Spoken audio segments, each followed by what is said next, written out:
রুমটা ঠান্ডা, কিন্তু বাতাসে আগুন। একটা চেয়ার ঘিরে শুরু হয়েছে যুদ্ধ। নাম তার চেয়ারম্যান।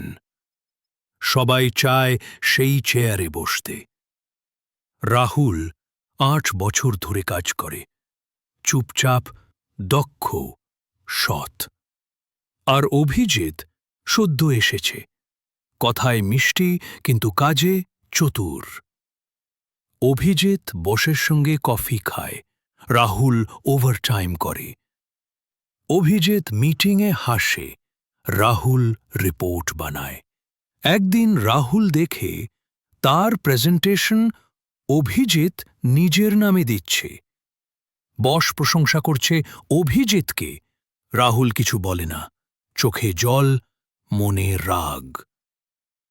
সেদিন রাতে রাহুল অফিসে বসে থাকে, সব ডকুমেন্ট সাজিয়ে সত্যটা তুলে ধরে ইমেইলে।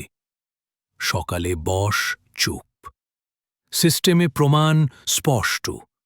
রাহুলকে ডাকা হয়, চেয়ার তার জন্য অপেক্ষা করে। রাহুল বসে, অভিজিৎ বাইরে।